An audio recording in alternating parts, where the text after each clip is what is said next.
May mga pangalan ng nababanggit sa kung sino ang maaring makatapat ni Vice President Sara Duterte sa 2028 presidential elections.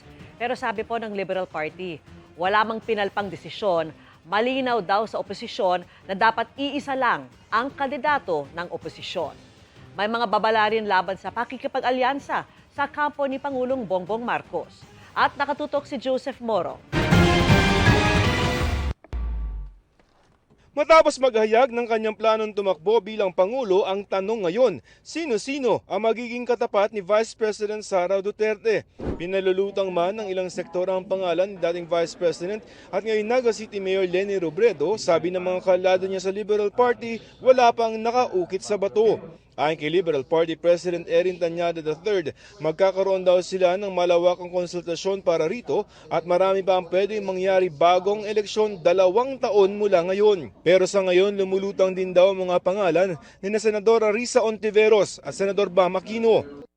From the pronouncements of Sen Risa and Sen Bam, you would say that they are offering themselves as possibilities. Right now, tahimik si Sen Kiko, tahimik si Mayor Leni tungkol sa proseso, kung sila'y sasama sa proseso o hindi. So, we leave it at that. Kung lalaban maski sino, dapat isa lang ang magiging kandidato. That's clear. That's clear. Whoever that will be, we still don't know. Nauna nang sanabi ni Ontiveros na handa siyang tumakbong Pangulo kung pipiliin siya ng United Opposition. Si Aquino naman wala pang naging pahayag tungkol sa kandidatura sa pagkapangulo pero nagsabing hindi raw siya tatakbong Vice President. Matapos namang ianunsyo ng palasyo na bibisita sa Naga si Pangulong Bongbong Marcos at magkakaroon sila ng pagkikita ng Robredo, umugong ang usapan ng alyansa ng dalawang nagkatunggali sa 2022 presidential elections. Handa ba ang kampo ni Robredo na makipag-alyansa kay Marcos? We're not looking at it at this point in time. Hindi kami manliligaw. That is clear. Wala namang masama kung magpapaligaw pero kung sasagutin, yun yung tanong.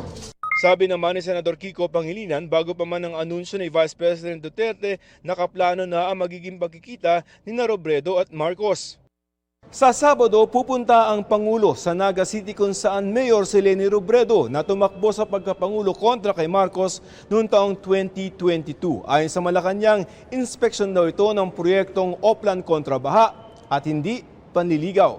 Hindi pa raw panahong pag-usapan ang politika pero sa ideya ng dapat ang Sara Leni, sabi ng palasyo. So ang lumalabas ay aksyon versus bakasyon, nagtatrabaho versus hindi nagtatrabaho, pro-Philippines versus not pro-any country, suhestyon na igagalang,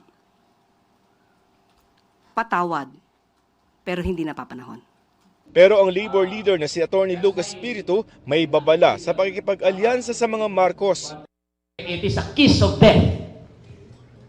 Do that, you will lose.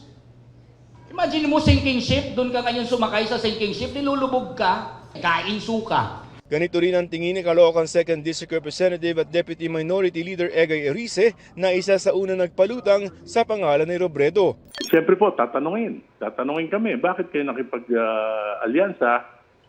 Alam niyo naman, palulusutin niyo ba yung mga nangyari na yan, 1.45 trillion na pinakamalaking korupsyon na nangyari sa ating bansa. Samantalang po ngayon, walang problema ang Liberal Party, walang problema ang genuine opposition sapagkat pinakita na walang issue ng katiwalian kay Vice President Leni at nakita rin yung kanyang maayos na pamamahala bilang mayor. Sagot ng palasyo, wala raw silang oras sa mga taong walang alam gawin kundi makapanira lamang. Ang Pangulo raw ay hindi nangangampanya para sa 2028, kundi nagtatrabaho at naglilingkod, wag raw adelantado. Para sa GMA Integrated News, Joseph Morong, nakatutok 24 oras.